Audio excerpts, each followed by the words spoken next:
Caravella Coffee Talks are back, a space created to speak with thought leaders, to exchange knowledge, and share perspectives. In these talks, the relationship building team invites you to attend sessions with female leaders in the industry. We will hear about their aha moments, life lessons, breakthroughs, and how we can make coffee better together. Over the years, we have seen how the representation of women in the industry has gained traction and has flourished. Join us for some inspiration. In this episode, you will hear a conversation between Salomé Puentes and Amaris Gutierrez. My name is Amaris Gutierrez, and I'm the director of roasting for Joe Coffee Company here in New York City. And I also founded the Women in Coffee Project, a small nonpartisan project in 2018. So we have talked before, and I know you come from Nicaraguan family. And you mentioned that being related to coffee is part of figuring out your heritage and how to connect with it. Have you met any people in the coffee industry that's also trying to make sense of the same as coming from origin producing countries to the roasting side of coffee? I've seen, not personally, but I have, on Instagram, it's a little easy to feel connected to other people. So I've seen other people who had similar journeys, and I think that's a really powerful thing. I think one of the first times I heard about someone else in a similar situation or comparable, I think Gabe from Machina Coffee Roasters. I'm not sure if you know them. Yeah, he was on a podcast with Ashley and Boss Barista. And he was talking about how it was a powerful moment being able to talk to coffee producers in the language that they speak, so that I think that he said maybe it was something like about them being a little bit surprised that they were actually able to have a direct line of communication, which was like, this was maybe 2017 or 16, I don't remember. But that's super recent. So I think at the time I felt like it was really powerful. Like maybe this is a unique responsibility that people who have identities like mine, or who maybe struggle being a biracial kid growing up in the United States, like that's actually a huge gift that we have, or like it's a unique skill set and responsibility I think that we have to be more active and engaged, because there is like a cultural fluency maybe we can access that other people in coffee can't. And so it's our responsibility, I think, to share that and make it a little bit more widespread. And then it also means we have the opportunity to actually check in with people. So if we're visiting farms or working with importers, like people from Caravella, it gives us a really cool line of connection that we can maintain when maybe other people may have like more difficulty in that kind of relationship. So I think it's really powerful, actually. It's like a power I don't want to take for granted. Yeah, it's something that if you look at it from another lens, you actually realize that you are the mashup of two different cultures.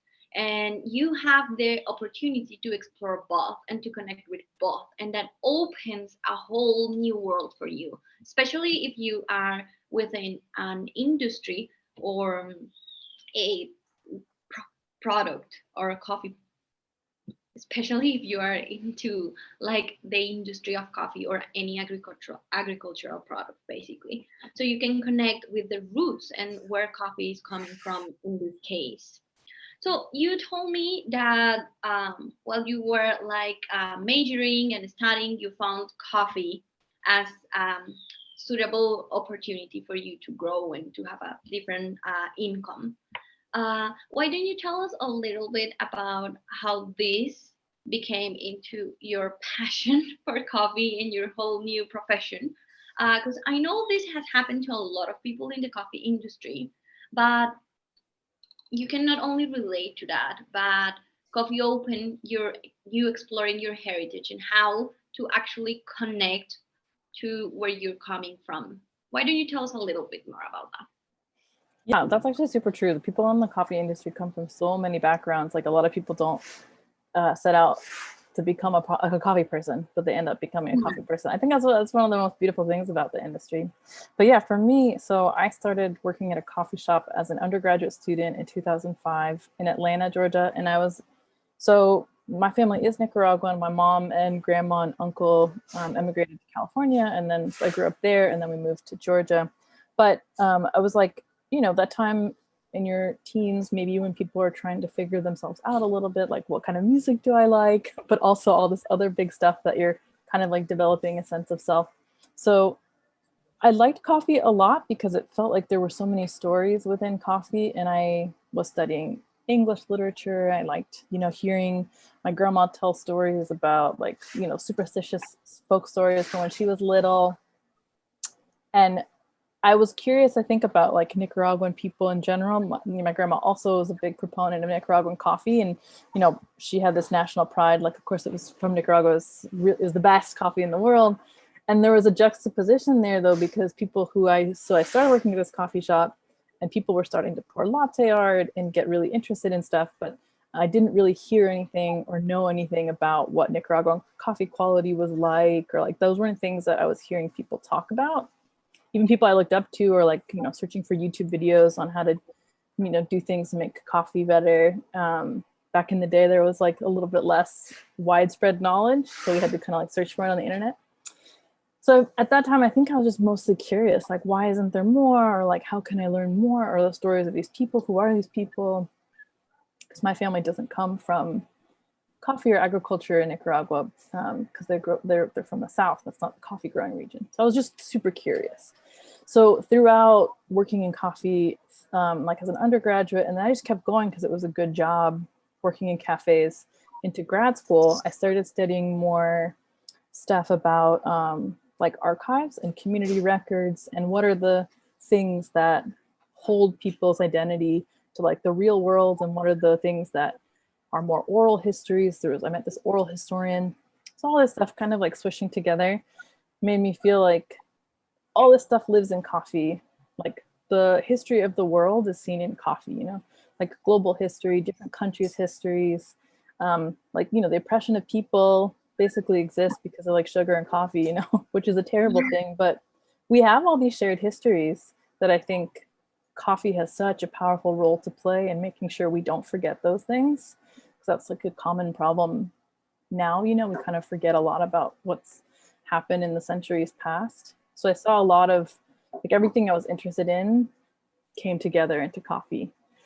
So it was a really powerful moment. I think by the time I finished my graduate degree, I was like, that's it, I found it. I figured it out. And it isn't to use the degree I had in like the way that I maybe had originally thought. But I do still think I use everything that I learned in my job now.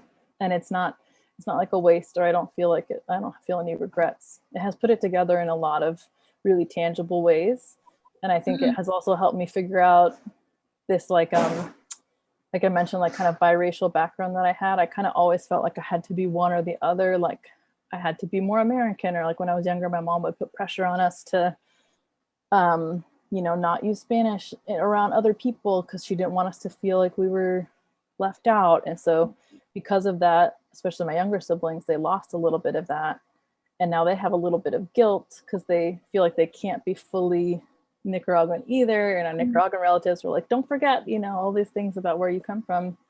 So there was like always a bit of a pressure when I was younger about how to be the better version of myself of both types. But now I feel like as an adult, especially being in this job, like I can be however much I am in everything that I do, and that's enough, So I feel like that is also a unique thing that everything I studied in my journey through coffee has helped me see for myself. So it has a little bit of a personal journey too. Just working my way through coffee has helped me find myself. Yeah, definitely. It's like, I think that most of the coffee people has been through that lenses of exploring themselves, and then finding that coffee is actually a bigger world than just making it, and that you can explore through history, through culture, different societies. There is so much that you can connect with coffee. So when you get to the point that you have explored and you have learned, and you're based in your findings and what you have learned, then you realized how big coffee is and how you can impact others. Yeah, That's definitely impressive. And during your whole story, and your experience with coffee and working for different coffee companies, have you seen the relationships between destination or coffee consumers, or even the language has changed in the way that coffee communities, coffee producing communities or coffee producers have been represented? Like, are we as an industry getting closer to represent the culture, the background of the coffees? Oh, definitely. I think it's changed for the better since I've been working in coffee. But I think we're like, it's like a journey, you know, every positive step that we make toward like better representation or more visibility, or just even learning about issues that we didn't even think about before. We like as an industry, you know, collectively, I think we then start learning, oh, okay, there's more context there that needs to even be seen. So I think like the more we know, the more we realize we don't know. And I think that's a good thing. That's like a really powerful thing because it actually mirrors a lot of the like the social or power dynamics that exist in a lot of different societies. But like, okay, so the conversation about transparency, you know, that's been a big push that like maybe 10 years ago, no one was talking about that. Now everyone's talking about it. But now we see, okay, it isn't just good enough to put a price on your website.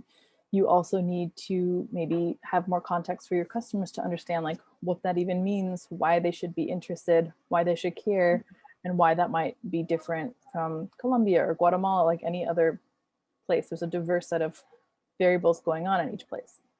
At the same time, you may want to be interested in like thinking about why you care about that information.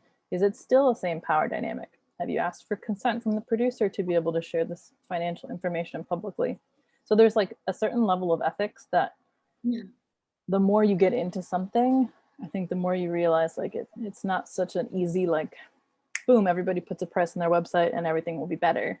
It's a way bigger conversation that could require a little bit more engagement and context, and also like, you know, a value set. So I think that's really good in terms of like giving producers more visibility and access to that information too. That's super powerful. You know, now they have more access to markets and things like that that they didn't before, or, you know, maybe a little bit more control is accessible to them, but it's still not absolving the risk that they hold. You know, they hold the majority of risk all the time. That stuff I think is still like, we're really not there exactly. But I do think we're moving forward, which is a really helpful thing. And I mean, you know, everything that has happened over the past like, you know, 400 years, it's going to take a long time to kind of undo a lot of that. Yeah. So it doesn't just happen so fast, but it means there's a lot of work to do. So we got to work toward it. Yeah. So through all of your experience and the time you have been in coffee, and especially the time you have been observing and analyzing, basically learning, what was an enlightened moment for you that you said like, wow? Gosh, well, I've had so many, but I think, so when I started, so in the role that I'm in a role where like I manage our roastery, but I also am half of our green buying department. So my colleague Lee and I also manage all the sourcing and planning for that. So in I think 2019, I stepped into this role. So I like was just working in the roastery, and then I kind of added on that new level of responsibility. So during that year, that was like, I had so many of those moments like back to back to back, and it kind of was all like everything I thought I knew just like exploded.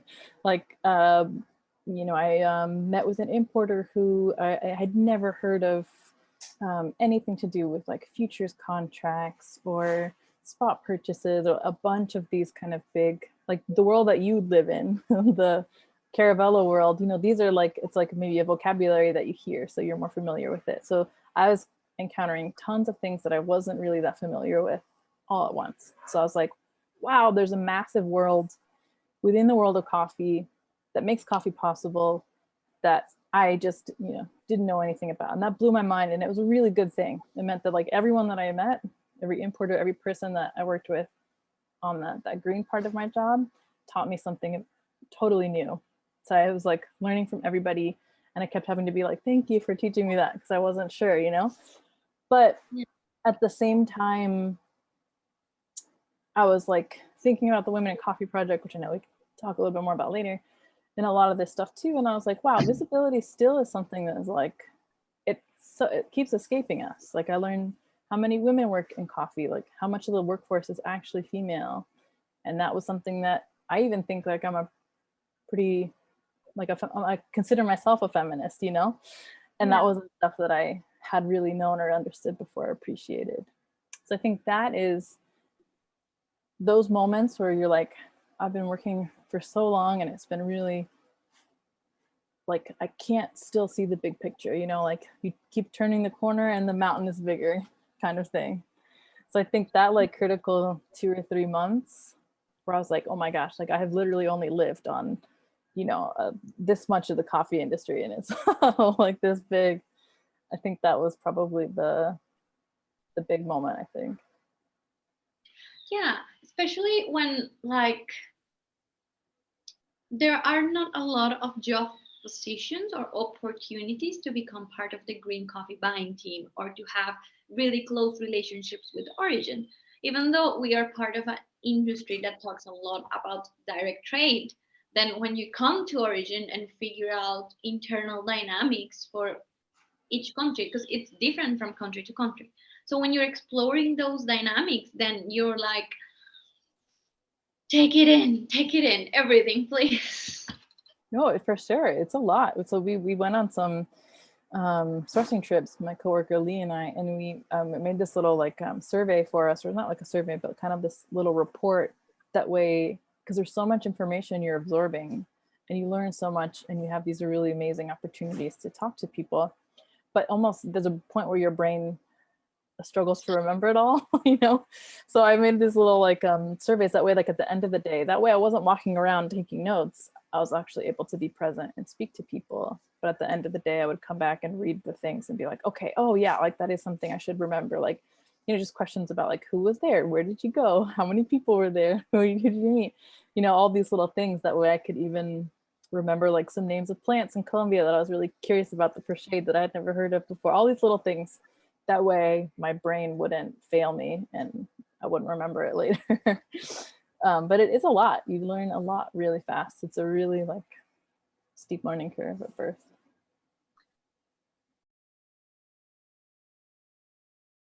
It is very interesting. And you mentioned that you were so surprised of the amount of females or women in the origin side of things.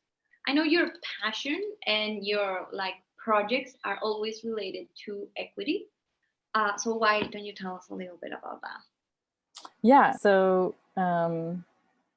it was in 2018. I was trying to do a little bit more work about just like learning more. I would give myself these little like study projects, like, okay, the one thing I learned in grad school is how to do some research. So I could make myself useful and find out some of this stuff. So I tried to find out about how many women work in coffee in producing worlds. And I found a lot of different studies. So, I mean, gender equity is actually a little bit more commonplace now, but back then there wasn't a whole lot. So there was the Partnership for Gender Equity was doing a lot of good work. And I met Kimberly Eason, who gave me an amazing amount of her time. And we talked, she told me about this documentary they had made, Gender and Coffee.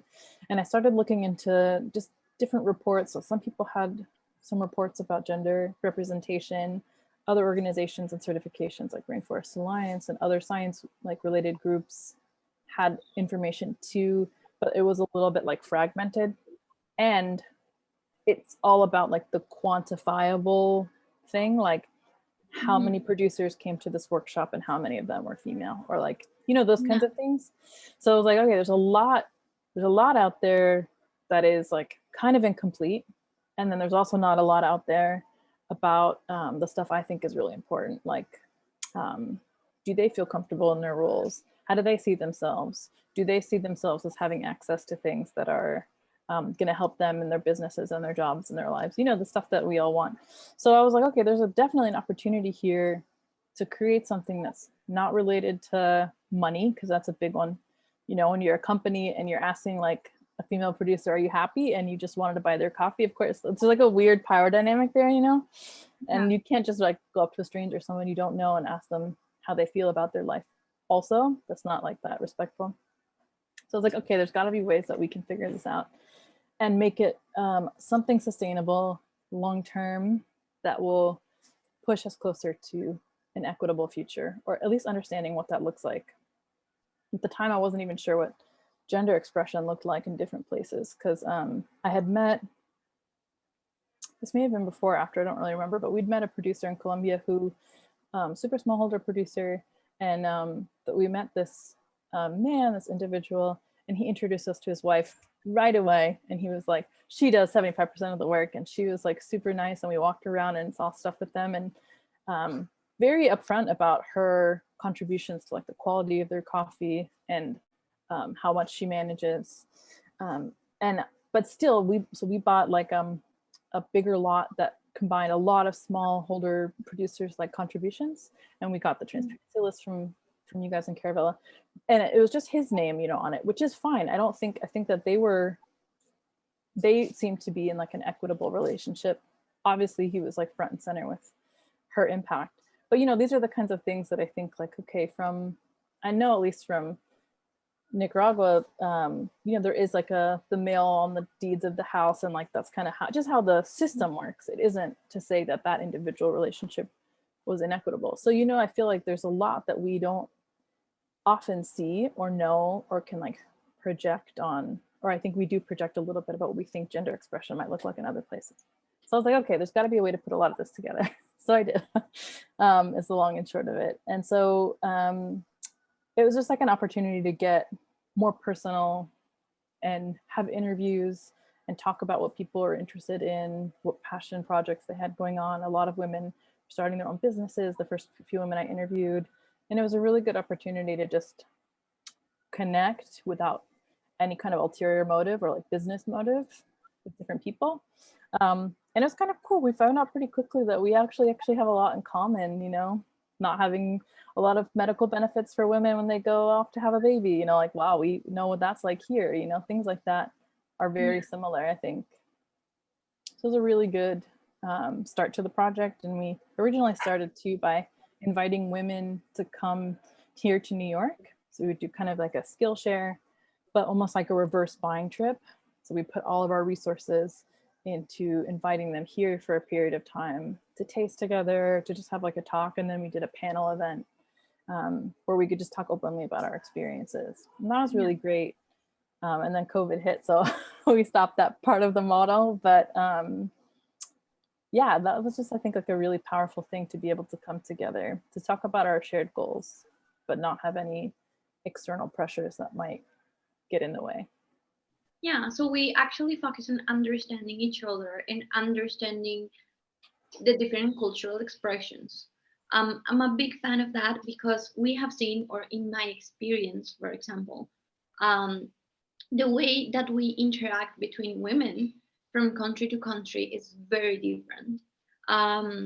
And the social construction around women and the way they perceive themselves, or we perceive ourselves, is very, very different from country to country. You would expect, for example, in Latin America, you would expect to see more similarities from country to country because we're all Latinos.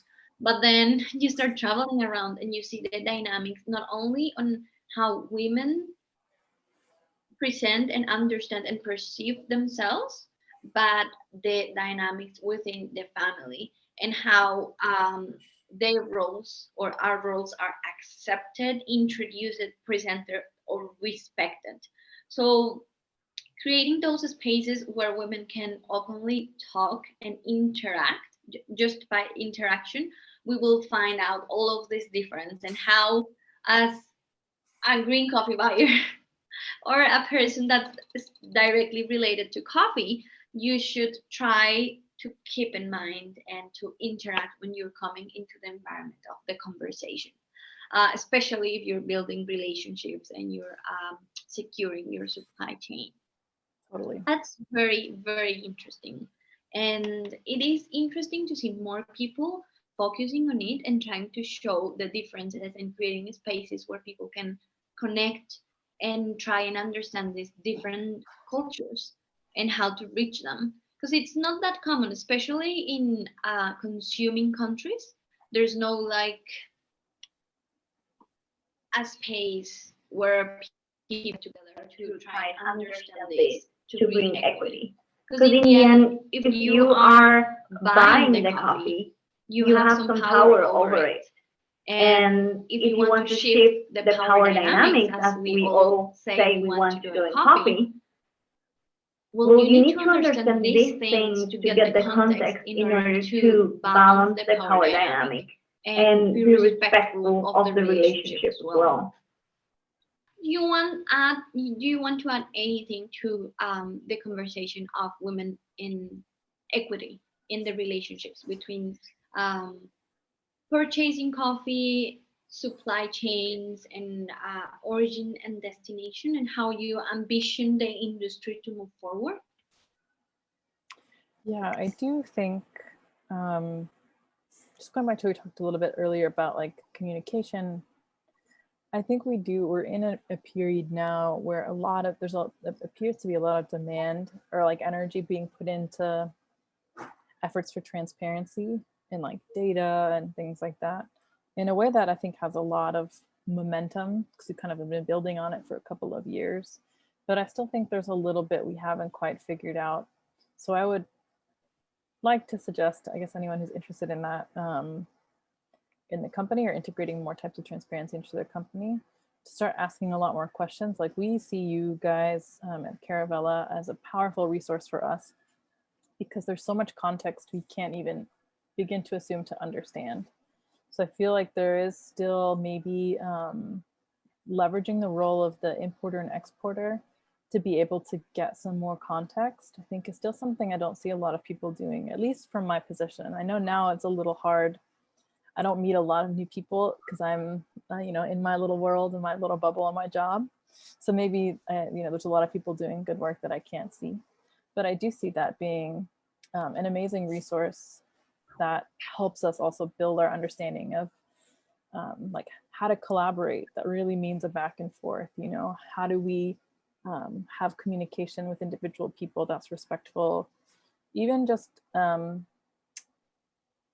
I've seen some people, this is a little while ago now, so maybe it's a little outdated, but like people who like make an effort to maybe learn Spanish before they travel somewhere in Latin America, which is respectful and cool, to be able to communicate, but then they'll kind of like, jump onto a farm and start addressing the farmer by his first name. Whereas like, the way that I grew up, it's like you have to call someone like Don something. Otherwise it's kind of like, it's just an intimacy.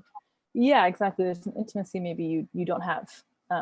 So things like that, I feel like if you have someone who's there, who's maybe feels empowered to like advocate on your behalf, like someone who we've traveled with Caravella would probably be able to point out those things or help you be or if you express you're interested in being as respectful as possible. Those kinds of things I think are ways that we can be respectful and gain context while still working toward understanding transparency in a certain place.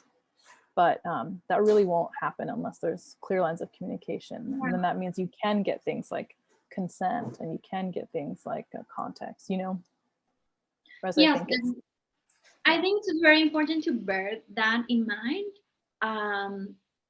It's quite hard because in coffee, we don't have a lot of context available for the people that's going to travel to an origin. But I have seen and I respect a lot when people try to understand the history of the country, the size of or the population. Where are we going? How does it work there? Which are the main agricultural? Which are the main economic products for the region? How important is coffee here? Or which other products do they sell? Are like all the farmers depending just on coffee? What else do they do? What else does the region produce? And things like that to try and gain context. I respect that a lot because it's honestly the only way to build good relationships because you have information on the back and you're trying to understand the culture as well. So when you get to the place, you observe more, and after you observe, then you ask because you compare the information that you have in your brain, and then you can figure out better ways to build the supply chain. I think that's very, very important. Yeah, totally. And as the industry moves forward, transparency and traceability and presenting the people behind the coffees that, well, actually the ones that produced the coffees. we get closer and closer to get more information and the possibility to get more education towards how we should react or get to connect to these situations.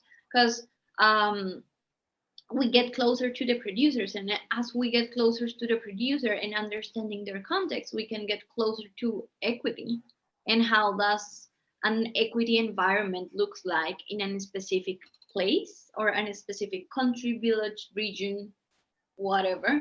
We get closer to understand what's equity and how should be equitable there to in those specific conditions.